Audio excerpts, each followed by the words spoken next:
What's happening? What's good? Y'all see all this rubble and debris and all that other good stuff? It's coming along. I'm kind of proud of it. Well, I'm actually extremely proud of it. I'm waiting for y'all to come on in. Isn't that beautiful? Isn't that just beautiful? That's just beautiful. I mean, it's winter. I mean, it is not bad.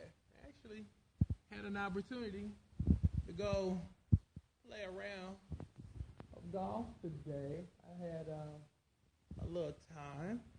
I always like to take time for myself to do some of my favorite stuff because from the time I get up to the time I go to bed, I'm 100 miles an hour. I mean, 100 miles an hour. But yeah, everything is coming along real nice. Let me update you. Let me show you some stuff. This is the debris and the rubble from the Kenya 5 Hair Salon number 1. I've already picked my second spot today. Actually, I did that after I finished playing a round of golf. And that's going to be my floor. Boom, right there. But right now, we had something that was right there that we had to knock down. Also, we had to fill in that wall to create another room. So that's cool. We had the electrician come out, and that's what we're going to have. All the dryers over here. We still got to do the second coat of paint and all the other good stuff. But everything is coming along real nicely. But let me talk to you. Let me flip this around. I'm going to sit. Matter of fact, I'll just sit this here and we'll just rap and we'll talk because that's how we do. So let me sit, make sure I don't sit on anything. So let me talk to you. I got all these clothes on, but it was kind of cold outside, but I still got it in though. But let me talk to you about why owning your own stuff is so important. Now, I asked the question to my bricks today. I said, now, is there anybody on this page who should and wants to start their own business but have not because they're afraid of trying?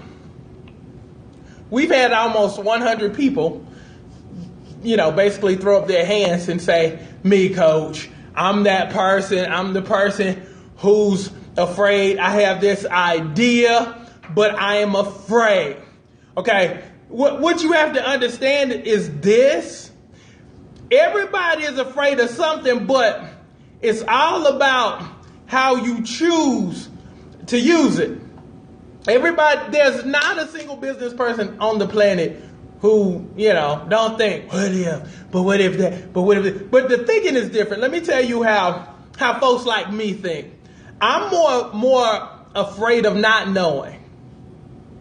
I don't want to be that person 20, 30, 40 years down the line talking about, well, I had this great idea, but I was afraid. Okay, and again, I'm a Christian. And I'm the type of Christian to where I take stuff a little bit deeper. So it basically says in the Bible, and I'm paraphrasing, I have not given you the spirit of fear. So, God, if that ain't you giving me the spirit of fear, who is that giving me the spirit of fear? Then I'm thinking to myself, the devil trying to rob me out of my stuff. He's trying to keep me from getting my stuff, because I honestly believe that just as God knows what you're going to have if you go ahead and you do, I believe that the devil knows what you're going to have when you decide to do also. So it's in his best interest to plant stuff in your head, plant seeds of doubt, put it in your mind. But what if I fail? You remember the last time you tried something, always bringing in those, having Michael Jackson moments, playing Remember the Time. Every time you get excited about something, always bringing in your past failures. See, That's when you have to understand. You have to see what's on the other side of that door. It's your obligation. Because again, if you scared and you worried and you timid about stuff, again, that ain't God. God is encouraging you. Go ahead and do it because I'm the one who put it in your spirit to do. Meanwhile, the devil always coming back behind God and basically reminding you, you don't want to lose everything. I mean, do you know how much you could lose? But again, it's not about how much you have to lose that you have to focus on. You have to focus on, what do I have to gain? And if you're at a certain point in your life and you've been at a certain point in your life, you know what your life is like now. But at some point you have to say, I need to see what my life would look like if I just tried, if I just stepped out on faith, if I went ahead and jumped, as Steve Harvey would like to say. What would happen if I jumped? I know what it's like right now to keep my feet firmly planted on the ground and do the same thing day after day after day. But I need to see what my life would look like if I just jumped. And that's what I'm challenging each and every single last one of you, especially if your spirit, if it's in your spirit, you got to do it. And I know that being a business person isn't for everybody, but it's for somebody. And if it's in your spirit to do, you have to explore, what do I need to be doing and what's preventing me from doing it? And if your answer is fear, you have to. And it's your obligation and your duty to go ahead and slay that dragon and kill that thing so you can have everything you were promised to have. And again, it's in you.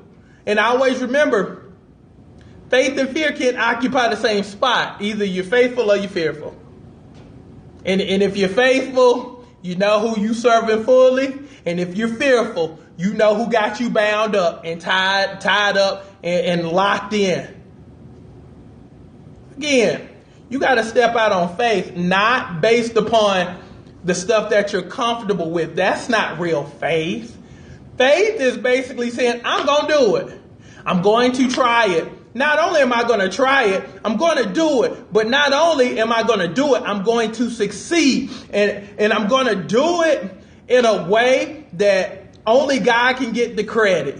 And that's how your mentality has to be when you step out on faith and you do what's on the inside of you. I always say success for me is being able to see something on the inside of my mind and be able to manifest it in front of my eyes. That's what success is for me. Even when you see me on commercials, I thought about that. Then I did it. And now it's a trip to be able to sit in my living room and watch myself pop up on TV shows when I thought about it. But again, if I'm scared all the time, what if I lose my money? What if nobody calls me? What if, again, you got to change your thinking. It has to be important enough for you to see what it looks like if you try versus knowing when you don't. You have to get out there and try. Again, all of this stuff you see right here, I thought about. I'm sitting in it. This is how real this is. I'm sitting in my thought. What was in my mind, I'm now sitting in. And even when this thing is done, it will become a figment of my imagination right dead in front of me. And that'll be for number 2, number 3, number 4, number 5, 100, 1,000 of these, and so on and so on. And it'll be that way when I've helped my 1 billionth person lose weight. It will be the same when I give my 1 millionth makeover. Again, you got to step into your stuff just like I'm walking into my stuff right now through my imagination. That's how you have to be. You have to walk through your imagination. Then eventually Stand in it. You have to stand in it. You only have one life. Why not? Why not you? Why not now? If not now, when? So I'm going to challenge you. Go get your stuff. Sit in your stuff. Sit in your imagination. Sit in your dream. You deserve it. You owe it to yourself. You owe it to your family. It's an obligation. Stuff like this, I can pass to my son at some point or my daughter at some point. And that's what it's all about. Generational stuff. Stuff that you can pass down to your kid so they ain't got to worry about nothing. And that's what it's all about. Let's go get it. Love you.